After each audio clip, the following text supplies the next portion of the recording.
Goodness T വിയുടെയും ബൈബിളിലൂടെ ഒരു തീർത്ഥാടനം എന്ന ബൈബിൾ പഠന പരമ്പരയുടെയും പ്രിയ പ്രേക്ഷകരെ എല്ലാവർക്കും ഹൃദയപൂർവ്വം സ്വാഗതം.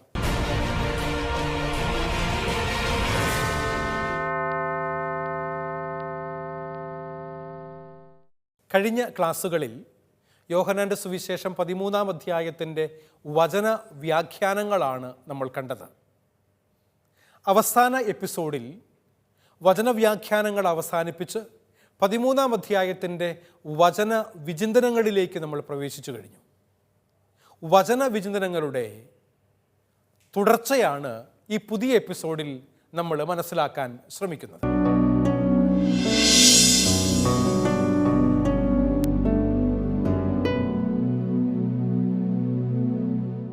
യോഹന്നാൻ്റെ സുവിശേഷം 13-ാം അധ്യായത്തിൻ്റെ 1 മുതൽ 20 വരെയുള്ള വാക്യങ്ങൾ ശിഷ്യന്മാരുടെ കാലുകൾ കഴുകുന്ന പാദക്ഷാളനത്തെക്കുറിച്ചുള്ള വ്യാഖ്യാനം, അതിൻ്റെ വിവരണമാണ്. സ്വയം ശൂന്യമാക്കി മരണത്തോളം അനുസരണമുള്ളവനായി ഈശോ അർപ്പിച്ച ജീവിത ബലിയുടെ പ്രവചനപരമായ ഒരു പ്രവൃത്തിയായിരുന്നു അവൻ്റെ പാദം കഴുകലെന്ന് ബൈബിൾ പണ്ഡിതന്മാർ നമ്മളെ ഓർമ്മപ്പെടുത്തുന്നുണ്ട്. എന്ന് പറഞ്ഞാൽ കർത്താവിൻ്റെ തന്നെ ജീവിതമാണ് അതുപോലെ പാദക്ഷാളനം വഴിയായി, കാലുകഴുകൽ വഴിയായി യോഹന്നാൻ അവതരിപ്പിച്ചത്. ഈശോയുടെ ശരീര രക്തങ്ങൾ അർപ്പിക്കുമ്പോൾ നമ്മുടെ അനുസരണാ ജീവിതത്തിലൂടെ നാം ഒരുക്കുന്ന നമ്മുടെ ശരീര രക്തങ്ങളും ഈശോയുടെ ബലിയോട് ചേർത്തർപ്പിക്കാൻ നമുക്ക് സാധിക്കുമ്പോഴാണ് സഹോദരങ്ങളെ നമ്മുടെ ബലിയർപ്പണമായി തീരുന്നത്. അത് എൻ്റെ ബലിയർപ്പണമായി തീരുന്നത്, കർത്താവിൻ്റെ ബലിയർപ്പണത്തിൽ ഞാൻ പങ്കുകാരനായിത്തീരുന്നത്. ഈ ഒരു ആത്മാർത്ഥതയോടുകൂടെ വേണം ഞാൻ എൻ്റെ ജീവിതം കർത്താവിൻ്റെ മുമ്പിൽ സമർപ്പിക്കാൻ. ഇതേപ്പറ്റി പൗലോസ്ലീഹ പറയുന്നത് ഇപ്രകാരമാണ്. റോമാലേഖനത്തിൻ്റെ 12-ാം അധ്യായം 1-ാം തിരുവചനത്തിൽ നമ്മൾ വായിക്കുന്ന മനോഹരമായ ഒരു വാക്യമുണ്ട്. ആ വാക്യം നിങ്ങൾക്ക് മനസ്സിലാകാൻ വേണ്ടിയിട്ട് വായിക്കാൻ പാകത്തിന് സ്ക്രീനിൽ എഴുതി വച്ചിട്ടുണ്ട്. നോക്കാം നിങ്ങൾക്ക്. റോമാലേഖനം 12-ാം അധ്യായം 1-ാം തിരുവചനം: നിങ്ങളുടെ ശരീരങ്ങളെ വിശുദ്ധവും ദൈവത്തിന് പ്രീതികരവുമായ സജീവ ബലിയായി സമർപ്പിക്കുവിൻ. ഇതായിരിക്കണം നിങ്ങളുടെ യഥാർത്ഥമായ ആരാധന. ദൈവ തിരുസന്നിധി പ്രീതികരമായ സജീവമായ ബലിയായി വിശുദ്ധമായ ജീവിതം ദൈവത്തിന് അർപ്പിക്കണമെന്നുള്ളതാണ് യഥാർത്ഥത്തിലുള്ള ആരാധനയെന്ന് പൗലോസ് അപ്പോസ്തലൻ റോമായിലെ സഭയോട് പറയുന്നുണ്ട്. യഥാർത്ഥത്തിൽ ക്രിസ്തുവിനെ ആരാധിക്കേണ്ടത് വിശുദ്ധമായ ജീവിത ബലിയിലൂടെയാണ് എന്നതാണ് ഇതിലൂടെ ശ്ലീഹ നമ്മളെ ഓർമ്മപ്പെടുത്തുന്ന കാര്യം. സഹോദരങ്ങളെ, ഇതെൻ്റെ ശരീരമാകുന്നു, ഇതെൻ്റെ രക്തമാകുന്നു എന്ന ഈശോയുടെ വാക്കുകൾ നാം ഉച്ചരിക്കുമ്പോൾ ഈശോയുടെ ജീവിത ബലിയോട് ചേർത്ത് നമ്മുടെ ജീവിത ബലിയും നാം അർപ്പിക്കണം.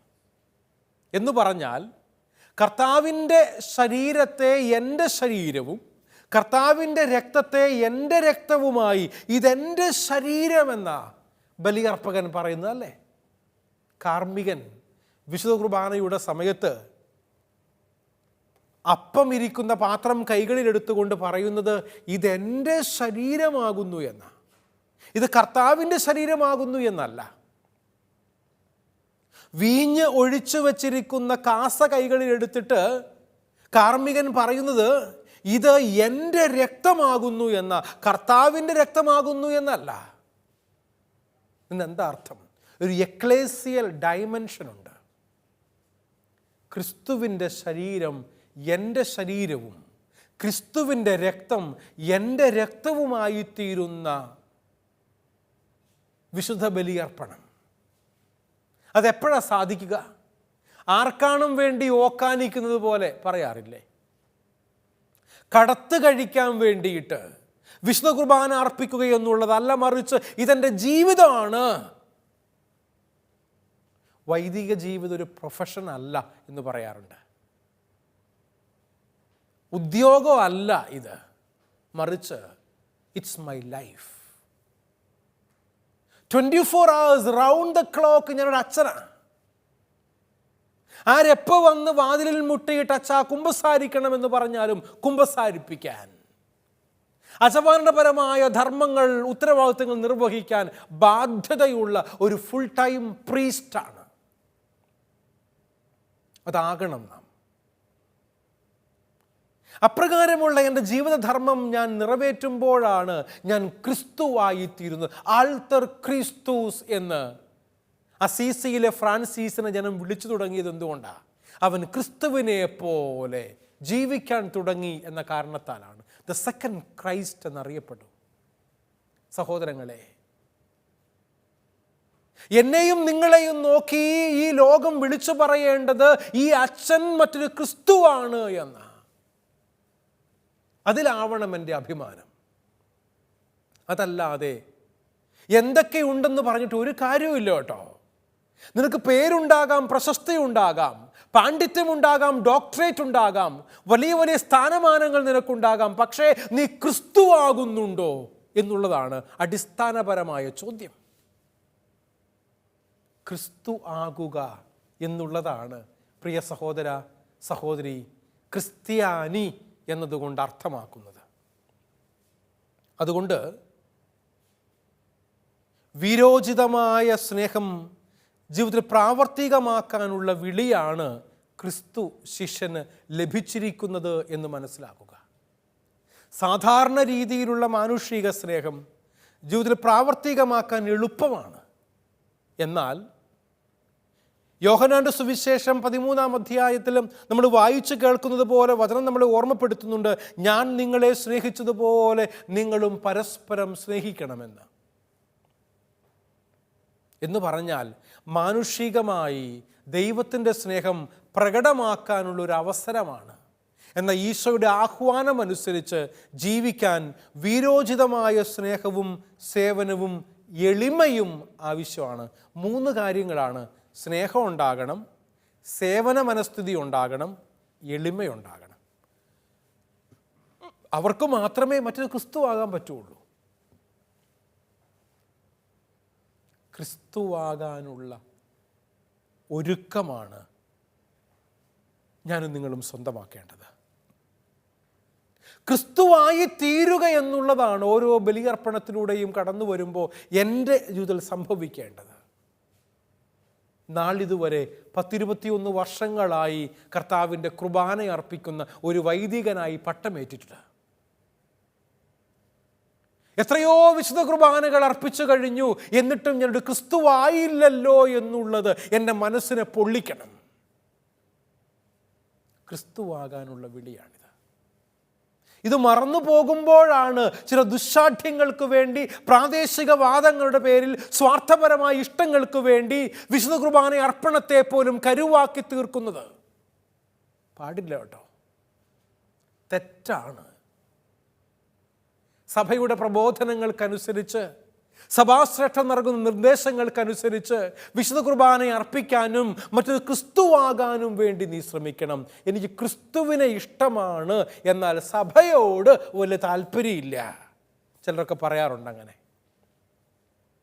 Christ is okay, yes, but church no എന്നൊരു ആറ്റിറ്റ്യൂഡ് തെറ്റാണ്.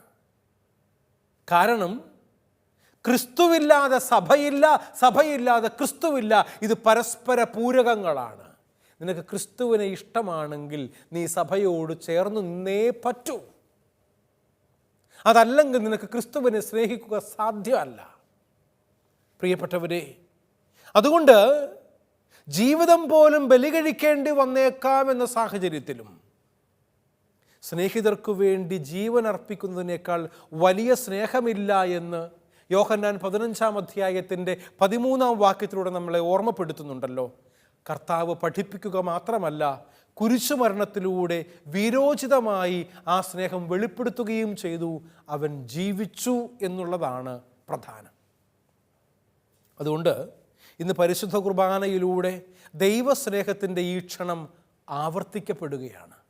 ക്രിസ്തുവാകാൻ, ക്രിസ്തുവിൻ്റെ ശരീരമാകാൻ, അവൻ്റെ രക്തത്തിൻ്റെ ഭാഗമാകാൻ അവൻ നമ്മളെ ഓരോ പരിശുദ്ധ കുർബാനയിലും നമ്മളെ ക്ഷണിക്കുകയാണ്. പരിശുദ്ധിയുടെ പരിവേഷം അണിയുന്നെങ്കിലും യഥാർത്ഥത്തിൽ പാപികളായ നമുക്ക് ആവർത്തിച്ചുള്ള സ്നേഹത്തിൻ്റെ ക്ഷണം അവിടുന്ന് ഓരോ ദിവസവും വിശുദ്ധ കുർബാനയിലൂടെ നമുക്ക് നൽകുന്നുണ്ട്.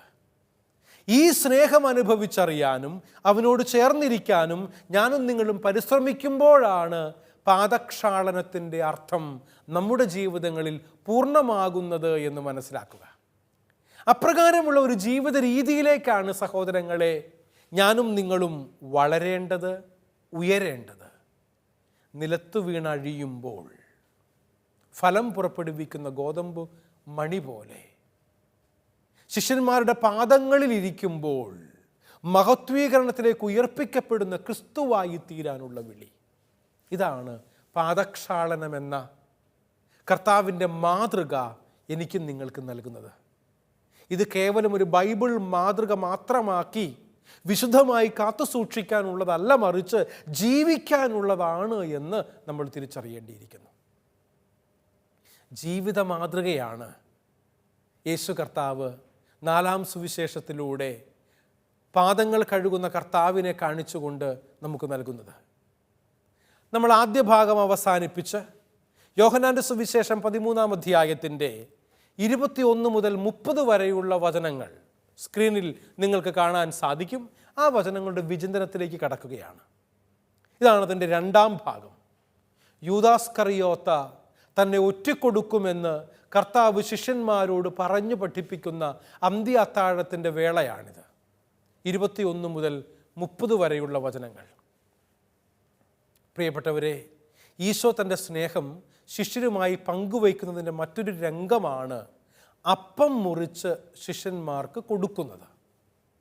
കാല് കഴുകിയതിനു ശേഷം ഈശോ ശിഷ്യന്മാരോടൊപ്പം മേശയ്ക്ക് ചുറ്റുമിരുന്ന് അവർക്ക് അപ്പം മുറിച്ചു കൊടുക്കുകയാണ്. ഈ അപ്പം മുറിക്കൽ പിന്നീട് ആദിമസഭയിൽ അപ്പം മുറിക്കൽ എന്ന പേരിൽ അറിയപ്പെട്ട ഈശോയുടെ പീഡാനുഭവത്തിൻ്റെ ഓർമ്മ ആചരണത്തെ മുൻകൂട്ടി സൂചിപ്പിക്കുന്ന ഒരു പ്രവൃത്തിയായിരുന്നു എന്ന് നമുക്ക് മനസ്സിലാക്കാൻ വേണ്ടി പറ്റും. അപ്പം മുറിക്കാൻ വേണ്ടിയിട്ട് ആദിമ ക്രിസ്ത്യാനികൾ ഭവനങ്ങളിൽ ഒത്തുകൂടിയിരുന്നു. അത് വിശുദ്ധ കുർബാനയായി തീർന്നു എന്നുള്ളതാണ് അതിനുശേഷം നമ്മൾ കാണുന്ന വളർച്ച എന്ന് പറയുക. പരസ്പര സ്നേഹത്തിൻ്റെ പങ്കുവയ്ക്കലേണ്ട മനോഭാവമാണ് ഇപ്രകാരം ഭവനങ്ങളിൽ ഒരുമിച്ചുകൂടി അപ്പം മുറിക്കൽ ശുശ്രൂഷ നടത്തിയിരുന്ന ദൈവജനം സ്വന്തമാക്കിയത്. നമുക്കിപ്പോൾ ബേസിക് ക്രിസ്ത്യൻ കമ്മ്യൂണിറ്റി എന്നും വാർഡ് പ്രാർത്ഥനകളെന്നും കുടുംബ കൂട്ടായ്മകളെന്നും ഒക്കെ വ്യത്യസ്തങ്ങളായ പേരുകളിൽ അയൽപക്കങ്ങളിൽ നമ്മൾ ഒരുമിച്ച് കൂടാറുണ്ടല്ലോ. ഇത് പങ്കുവയ്ക്കലിൻ്റെ സമയമാണ്. പലപ്പോഴും ഇപ്രകാരമുള്ള പങ്കുവയ്ക്കലുകൾ നമ്പർ കുറഞ്ഞു പോകുന്നു, അംഗസംഖ്യ കുറഞ്ഞു പോകുന്നു എന്ന് നമ്മൾ കാണാറുണ്ട്. പങ്കുവയ്ക്കാൻ മനസ്സില്ല എങ്കിൽ ഇപ്രകാരമുള്ള കൂട്ടായ്മകളിൽ നിന്നും അകന്നു നിൽക്കാൻ തോന്നും. നിനക്ക് പങ്കുവയ്ക്കാൻ സാധിക്കുമ്പോഴാണ് കൂട്ടായ്മകളിലേക്ക് കടന്നു വരിക. കൂടിവരവുകൾ എപ്പോഴും സന്തോഷം നൽകുന്നവയാണ്. Let us celebrate our life in togetherness എന്ന് പറയാറുണ്ട്. ജീവിതം ഒരുമിച്ച് ആസ്വദിക്കാനുള്ളതാണ്. എന്നാൽ ഇന്ന് ഒറ്റയ്ക്കുള്ള ആസ്വാദനങ്ങൾ കൂടി വരുന്നു എന്നുള്ളത് സഹോദരങ്ങളെ കുടുംബങ്ങളുടെ അയൽപക്ക ബന്ധങ്ങളുടെ മാധുര്യം നഷ്ടപ്പെടുത്തി കളയുന്നുണ്ട്. ഇത് സ്നേഹത്തിൻ്റെ കൂദാശയുടെ പ്രതീകമായ വിശുദ്ധ കുർബാന അർപ്പണമാണ് എന്ന് തിരിച്ചറിയാൻ പറ്റണം. ദൈവം തൻ്റെ സ്നേഹം മറ്റുള്ളവരുമായി പങ്കുവയ്ക്കുന്ന വേദിയാണ് സഹോദരങ്ങളെ പരിശുദ്ധ കുർബാന എന്നത്. കുർബാനയിലൂടെ അവൻ തന്നെ നമുക്കായി നൽകുകയാണ്. അതുകൊണ്ട് പരിശുദ്ധ കുർബാനയിൽ പങ്കുവയ്ക്കപ്പെടുന്ന ദൈവസ്നേഹത്തിന് പ്രതിസ്നേഹം നൽകാൻ ഈശോയുടെ മാർവിൽ ചാരിയിരുന്ന് ക്രിയാത്മകമായി പ്രത്യുത്തരിക്കുന്ന യോഹന്നാൻ നമുക്ക് പ്രചോദനമാകണം. വത്സല ശിഷ്യൻ കർത്താവിൻ്റെ മാറോട് ചേർന്ന് അന്ത്യ അത്താഴത്തിലിരുന്നത് പോലെ അവനോട് ചേർന്ന് അവൻ്റെ സാമീപ്യത്തിൽ സാന്നിധ്യത്തിലായിരിക്കാൻ നമ്മളെ കൊണ്ട് സാധിക്കണം. അതുപോലെ തന്നെ ഈശോയുടെ സ്നേഹത്തിന് നിഷേധാത്മകമായി പ്രത്യുത്തരിക്കുന്ന യൂദാസിൻ്റെ അനുഭവം നമുക്കൊരു മുന്നറിയിപ്പാവുകയും ചെയ്യണം. ഇവിടെ ഒരു കോൺട്രാസ്റ്റ് ഉണ്ട് കേട്ടോ. കർത്താവിനോട് ചേർന്നിരിക്കുന്ന വത്സല ശിഷ്യൻ അവൻ്റെ മാറോട് പറ്റിക്കിടക്കുമ്പോൾ അതേ അപ്പം സ്വീകരിച്ച് അന്ത്യ അത്താഴത്തിൽ നിന്നും പുറത്തേക്ക് പോകുന്നവൻ യൂദാസ്കറിയോത്ത നിഷേധാത്മകമായി പ്രതികരിക്കുന്നു എന്നുള്ളതാണ് ഇവിടെ നമ്മൾ മനസ്സിലാക്കേണ്ടത്. ഒരേ കുർബാന മേശയിൽ നിന്നും ഭക്ഷിക്കുകയും പാനം ചെയ്യുകയും ചെയ്യുന്ന ഞാനും നിങ്ങളും ഒക്കെ യോഹന്നാനെ പോലെ വത്സര ശിഷ്യനാകുന്നുണ്ടോ, അതോ കർത്താവിനെ ഒറ്റിക്കൊടുക്കുന്ന യൂദാസ്കറിയോത്തായെ പോലെ ആകുന്നുണ്ടോ എന്ന് ആത്മശോധന ചെയ്യണം. മനസ്സിൽ ഞാനും നിങ്ങളും ഒക്കെ വിചിന്തനം നടത്തേണ്ട പ്രധാനപ്പെട്ട കാര്യമാണിത്. അതുകൊണ്ട് ഒറ്റിക്കൊടുക്കുന്നവനാകാൻ അല്ല, പറ്റിച്ചേർന്നിരിക്കുന്നവനാകാനുള്ള വിളിയാണ് വിശുദ്ധ കുർബാന എന്ന് തിരിച്ചറിയാൻ നമ്മളെ കൊണ്ട് സാധിക്കട്ടെ. വിശുദ്ധ കുർബാനയെ ഒറ്റുകൊടുക്കുന്നവരാകാതിരിക്കാൻ നമുക്ക്. പരിശുദ്ധ കുർബാന എന്നുള്ളത് ദൈവസ്നേഹത്തിൻ്റെ കൂദാശയാണെങ്കിൽ, കൂദാശകളുടെ കൂദാശയാണെങ്കിൽ, അത് സഭയുടെ ക്രമമനുസരിച്ച് നൽകപ്പെടുന്ന രീതികൾക്കനുസരിച്ച് സഭാശ്രേഷ്ഠന്മാരുടെ നിർദ്ദേശങ്ങൾക്കനുസരിച്ച് അർപ്പിക്കുമ്പോഴാണ് അത് വാലിഡായി തീരുക. നിനക്ക് തോന്നുന്നത് പോലെ അർപ്പിക്കാനുള്ളതല്ല കർത്താവിൻ്റെ കൂദാശയായ വിശുദ്ധ കുർബാന എന്നത്. അതിനൊരു ചിട്ടവട്ടങ്ങളുണ്ട്, അതിനൊരു പാരമ്പര്യമുണ്ട്. ഇത് കൂദാശയായി തീർന്ന് അതനുസരിച്ച് ഞാനും നിങ്ങളും അർപ്പിക്കുമ്പോഴാണ് എന്ന് തിരിച്ചറിയേണ്ടിയിരിക്കുന്നു. സഹോദരങ്ങളെ, ഒരേ വിശുദ്ധ കുർബാനയുടെ മേശയിൽ നിന്നും അപ്പം ഭക്ഷിച്ച് യോഹന്നാൻ കർത്താവിൻ്റെ മാറോട് ചേർന്ന് കിടന്നെങ്കിൽ, അതേ അപ്പത്തിൻ്റെ മേശയിൽ നിന്നും കർത്താവ് മുറിച്ചു കൊടുത്ത അപ്പവും സ്വീകരിച്ച് പിശാച് പ്രവേശിക്കപ്പെട്ടവനായി എഴുന്നേറ്റ് പോയ യൂദാസ്കറിയോത്തയെ പോലെ ആകേണ്ടവരല്ല ഞാനും നിങ്ങളും. ഈ ഒരു കോൺട്രാസ്റ്റ്, രണ്ട് സാധ്യതകളായി നമ്മുടെ മുൻപിൽ എപ്പോഴും നിൽക്കുന്നുണ്ട് എന്ന് നമുക്ക് ഓർത്തിരിക്കാം. വത്സര ശിഷ്യനാകാനും ഒറ്റിക്കൊടുക്കുന്നവനാകാനുമുള്ള സാധ്യത ഒരേ മേശയിൽ നിന്ന് അപ്പം ഭക്ഷിക്കുന്നവർക്കുണ്ട്. സഹോദരങ്ങളെ, നല്ലത് തിരഞ്ഞെടുക്കാൻ സാധിക്കട്ടെ. പോസിറ്റീവായി കർത്താവിനോട് പ്രതികരിക്കാൻ നമ്മളെ കൊണ്ട് സാധിക്കട്ടെ. അപ്രകാരം ഞാനും നിങ്ങളും ജീവിക്കുമ്പോഴാണ് നമ്മുടെ ജീവിതം കൊണ്ട് അർത്ഥമുണ്ടാവുക എന്ന് മനസ്സിലാക്കുക. അതുകൊണ്ട് എനിക്ക് തോന്നാറുണ്ട്, to exist is easy, but a meaningful existence is not that easy എന്ന് പറഞ്ഞ അർത്ഥം എന്താ? ജീവിക്കുക എന്നത് താരതമ്യേന എളുപ്പമാണ്, എന്നാൽ അർത്ഥവത്തായി ജീവിക്കുക എന്നത് അത്ര എളുപ്പമുള്ള കാര്യമല്ല. അർത്ഥവത്തായി ജീവിക്കുക എന്നതാണ് നമ്മളെക്കുറിച്ചുള്ള ക്രിസ്തുവിൻ്റെ ഹിതം എന്ന് തിരിച്ചറിയുമ്പോഴാണ് യൂദാസ്കറിയോത്ത ആകാനല്ല, മറിച്ച് യോഹന്നാനാകാനുള്ള വിളിയാണ് അവൻ നമുക്ക് നൽകുന്നത് എന്ന് തിരിച്ചറിയാൻ സാധിക്കുക. നമ്മൾ വിചിന്തനത്തിൻ്റെ മൂന്നാമത്തെ ഭാഗത്തേക്ക് പ്രവേശിക്കുകയാണ്. 13-ാം അധ്യായത്തിൻ്റെ 31, 32, 33 വാക്യങ്ങളെക്കുറിച്ചുള്ള വിചിന്തനമാണ് നമ്മളിവിടെ നടത്തുന്നത്. കർത്താവിൻ്റെ മഹത്വീകരണത്തെക്കുറിച്ചുള്ള പ്രതിപാദനങ്ങളാണ് നമ്മളിവിടെ കാണുക. ഈ വചനങ്ങൾ നമ്മൾ വ്യാഖ്യാനിച്ചു കഴിഞ്ഞതാണ്, അതിൻ്റെ അർത്ഥം നമുക്കറിയാം. ഇനി അതിൻ്റെ വിചിന്തനം എന്താണ് എന്ന് നമുക്ക് മനസ്സിലാക്കാൻ ശ്രമിക്കാം. തൻ്റെ മഹത്വീകരണത്തിലൂടെ ദൈവം മഹത്വീകരിക്കപ്പെട്ടിരിക്കുന്നു എന്നാണ് ഈശോ പറയുന്നത്. ഈശോയുടെ ജീവിതവും പ്രവർത്തനങ്ങളുമെല്ലാം ആത്യന്തികമായി ദൈവമഹത്വം ലക്ഷ്യമാക്കിയിട്ടുള്ളതായിരുന്നു എന്ന് നമുക്ക് മനസ്സിലാകും. ആ ദൈവത്തിൻ്റെ മഹത്വീകരണത്തിന് വേണ്ടിയുള്ള കർത്താവിൻ്റെ അധ്വാനമായിരുന്നു, അതിൻ്റെ പൂർത്തീകരണമായിരുന്നു അവിടുത്തെ മഹത്വീകരണം എന്നും നമുക്ക് മനസ്സിലാക്കാൻ പറ്റും. സഹോദരങ്ങളെ, നമ്മുടെ ജീവിതം കൊണ്ട് ദൈവത്തെ മഹത്വപ്പെടുത്താൻ നമുക്ക് സാധിക്കണമെന്നുള്ളതാണ് ഇതിലൂടെ വിശുദ്ധ വചനം നമ്മളെ ഓർമ്മപ്പെടുത്തുന്നത്. ദൈവ മഹത്വമായിരിക്കണം ക്രൈസ്തവൻ്റെ ജീവിത ലക്ഷ്യം എന്ന് പറയുക. ദൈവമഹത്വം ലക്ഷ്യമാക്കി എപ്പോഴും ജീവിക്കുവാനും ശുശ്രൂഷകൾ നിർവഹിക്കുവാനും നമ്മളെ കൊണ്ട് സാധിക്കണം. സ്വന്തം മഹത്വം ലക്ഷ്യമാക്കിക്കൊണ്ടല്ല, എനിക്ക് പേര് കിട്ടണം, പ്രശസ്തി കിട്ടണമെന്ന് ആഗ്രഹിച്ചുകൊണ്ടല്ല, മറിച്ച് ഞാൻ പറയുന്ന ദൈവത്തിൻ്റെ വചനമാണ് എന്ന ബോധ്യത്തോടുകൂടെ അവന് മഹത്വം കൊടുക്കാൻ നമുക്ക് സാധിക്കണം. ഞാൻ ഇല്ലാതായിക്കൊണ്ട് തന്നെയും അവനു വേണ്ടി ജീവിക്കാൻ എന്നെക്കൊണ്ട് സാധിക്കണം. സ്നാപക യോഹന്നാൻ മനോഹരമായ ഒരു ബൈബിൾ ബിംബമാണ്. ഞാൻ കുറയുകയും അവൻ വളരുകയും വേണമെന്ന് പറയാൻ വേറെ ആർക്ക് സാധിക്കും? ഓട്ട മത്സരത്തിൽ ഓടുന്നത് എന്തിനാ? ജയിക്കാനല്ലേ? സ്വർണ്ണ മെഡൽ നേടാൻ വേണ്ടിയിട്ടല്ലേ? എന്നാൽ രണ്ടാമനാകാൻ മാത്രം ആഗ്രഹിച്ച സ്നാപക യോഹന്നാൻ മനോഹരമായ ഒരു ബൈബിൾ ബിംബമാണ്. കർത്താവിനെ കളത്തിലേക്ക് ഇറക്കി വിട്ടിട്ട് ഗാലറിയിലിരുന്ന് അവനെ പ്രോത്സാഹിപ്പിക്കുന്ന, കൈയടിക്കുന്ന സ്നാപക യോഹന്നാനെ നമ്മൾ കാണുന്നുണ്ട്. സഹോദരങ്ങളെ, എൻ്റെ മഹത്വത്തിന് വേണ്ടിയല്ല, എൻ്റെ പേരിനോ പ്രശസ്തിക്കോ വേണ്ടിയല്ല, മറിച്ച് എൻ്റെ കർത്താവിന് മഹത്വമുണ്ടാകാൻ വേണ്ടിയിട്ടാണ് എൻ്റെ ജീവിതം എന്ന ബോധ്യം നമുക്കുണ്ടാകണം. ഈശോ ഇവിടെ തൻ്റെ ശിഷ്യന്മാരുമായി ഹൃദയം തുറന്ന് പങ്കുവയ്ക്കുന്നുണ്ട്. 13-ാം അധ്യായത്തിൻ്റെ 13-ാമത്തെ വാക്യത്തിൽ നമ്മൾ വായിക്കുന്ന അപ്രകാരമാണ്. തൻ്റെ ഹൃദയമാണ് ഈശോ ശിഷ്യന്മാരുടെ മുമ്പിൽ തുറന്നു വയ്ക്കുന്നത്. ചിലപ്പോഴെങ്കിലുമൊക്കെ നമ്മൾ പറയാറില്ലേ, ചങ്കെടുത്ത് കാണിച്ചാലും ചെമ്പരത്തിപ്പൂവാന്ന് പറയും. അങ്ങനെയാണ്.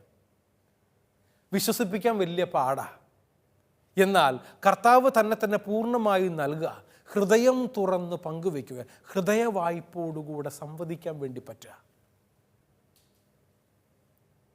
ക്രിസ്തീയ കൂട്ടായ്മ ഹൃദയം തുറന്ന് പങ്കുവയ്ക്കാനുള്ള വേദിയാകണമെന്ന് നാം കേട്ടിട്ടുണ്ട്.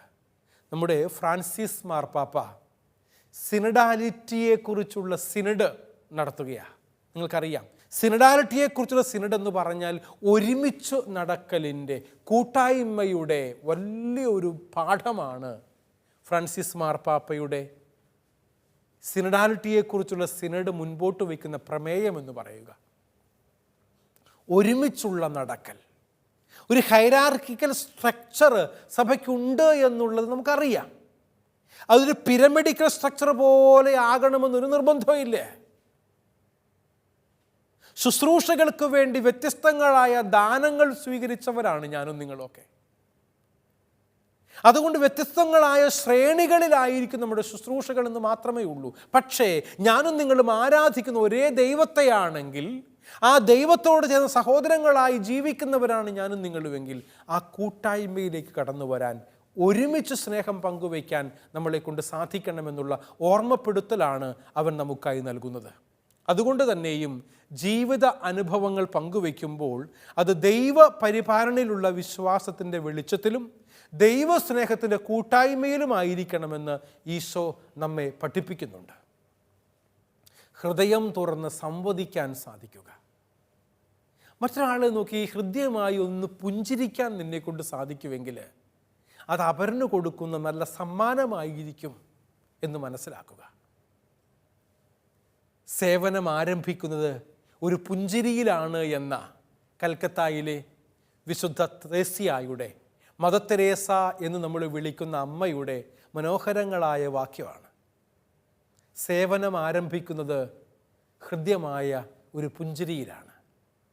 പുഞ്ചിരിയോടുകൂടെ മറ്റുള്ളവരെ സ്വീകരിക്കാൻ, കാണാൻ, മനസ്സിലാക്കാൻ, അവർക്ക് വേണ്ടി പൂർണ്ണമായും കൊടുക്കാൻ സാധിക്കുമ്പോൾ ഹൃദ്യതയുള്ള ബന്ധങ്ങളുണ്ടാകും.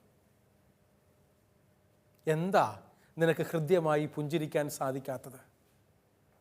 മറ്റൊരാളെ കാണുമ്പോൾ വഴിമാറിപ്പോകേണ്ടി വരുന്നുണ്ടെങ്കിൽ, മുഖം തിരിച്ചു പോകേണ്ടി വരുന്നുണ്ടെങ്കിൽ, കുത്തോട്ട് നോക്കി പോകേണ്ടി വരുന്നുണ്ടെങ്കിൽ അതിൻ്റെ കാരണം നിന്റെ ബന്ധത്തിൽ എന്തോ പ്രശ്നമുണ്ട് എന്നുള്ളതല്ലേ? അതുകൊണ്ട് സഹോദരങ്ങളെ, നമ്മുടെ കൂട്ടായ്മയുടെ അർത്ഥം നമുക്ക് തിരിച്ചറിയാൻ സാധിക്കണം. 4-ാമത്തെ ഭാഗം എന്ന് പറയുക യോഹന്നാന്റെ സുവിശേഷം 13-ാം അധ്യായത്തിൻ്റെ 34-35 വാക്യങ്ങളാണ്. ഈ വാക്യങ്ങളിലൂടെ ഞാനും നിങ്ങളും തിരിച്ചറിയുന്നത് ഒരു പുതിയ പ്രമാണം നൽകുന്ന, ഉടമ്പടി നൽകുന്ന കർത്താവിനെയാണ്. അന്ത്യ അത്താഴത്തിൽ ഈശോ ശിഷ്യർക്ക് നൽകിയ പുതിയ ഉടമ്പടിയുടെ കൽപ്പന ക്രൈസ്തവ ജീവിതത്തിൻ്റെ മുഖമുദ്രയാകണം. സഭയിൽ പ്രാവർത്തികമാകേണ്ട പരസ്പര സ്നേഹത്തിന് ഈശോയുടെ സ്നേഹം ഉറവിടവും മാതൃകയുമായി തീരണമെന്നുള്ള ഓർമ്മപ്പെടുത്തലാണ് ഈ വചനഭാഗം നമുക്ക് നൽകുന്നത്. എന്ന് പറഞ്ഞാൽ ക്രൈസ്തവ ജീവിതത്തിൻ്റെ മുഖമുദ്ര എന്നുള്ളത് സ്നേഹമാണ്. സ്നേഹിക്കുന്നവനെ ക്രിസ്ത്യാനിയാകാൻ പറ്റുള്ളൂ. സ്നേഹമില്ലാത്തവൻ ക്രിസ്ത്യാനിയല്ല. കാരണം ക്രിസ്തീയത എന്ന് പറഞ്ഞാൽ സ്നേഹപ്രമാണത്തിൻ്റെ ജീവിത ശൈലിയാണ്. അപ്രകാരം ഒരു ജീവിതത്തെ പ്രാവർത്തികമാക്കാൻ വേണ്ടിയിട്ട് പരസ്നേഹത്തോടുകൂടെ ജീവിക്കാൻ ഒരു പാരസ്പര്യം വളർത്തിയെടുക്കണം നമ്മുടെ സ്നേഹബന്ധങ്ങളിൽ. അതുകൊണ്ടാണ് പ്രിയ സഹോദരങ്ങളെ, ഈ ഭാഗത്തിന് ഞാൻ ഒരു സബ് ടൈറ്റിൽ കൊടുക്കുന്നുണ്ട്, ഈശോയുടെ സ്നേഹം അതിൻ്റെ ഉറവിടമാണ് എന്ന് സ്ക്രീനിൽ നിങ്ങൾക്ക് കാണാനായി സാധിക്കും. ഈശോയുടെ സ്നേഹം എപ്രകാരമാണ് അതിൻ്റെ ഉറവിടമായി തീരുന്നത്? ഈശോയുടെ സ്നേഹത്തിൽ വസിക്കുന്നെങ്കിൽ മാത്രമേ നമുക്ക് ഈശോയെ പോലെ സ്നേഹിക്കാൻ സാധിക്കുകയുള്ളൂ, അല്ലേ? ഈശോയുടെ സ്നേഹത്തിൽ വസിക്കുന്നവനാണ് ഈശോയെ പോലെ സ്നേഹിക്കാൻ പറ്റുക. പോലെ, കാഥോസ്, മാതൃകയാക്കണം ഈശോയെ. നാം വെറും മനുഷ്യരായതുകൊണ്ടും നമ്മുടെ മനുഷ്യപ്രകൃതി പാപബദ്ധമായതുകൊണ്ടും നമുക്ക് സ്വന്തം കഴിവുകൊണ്ട് ഈശോയെ പോലെ സ്നേഹിക്കുക സാധ്യമല്ല. കാരണം എന്താണെന്നറിയാവോ? ചിലപ്പോഴെങ്കിലുമൊക്കെ സ്വാർത്ഥത നമ്മെ കീഴ്പ്പെടുത്തി കളയും.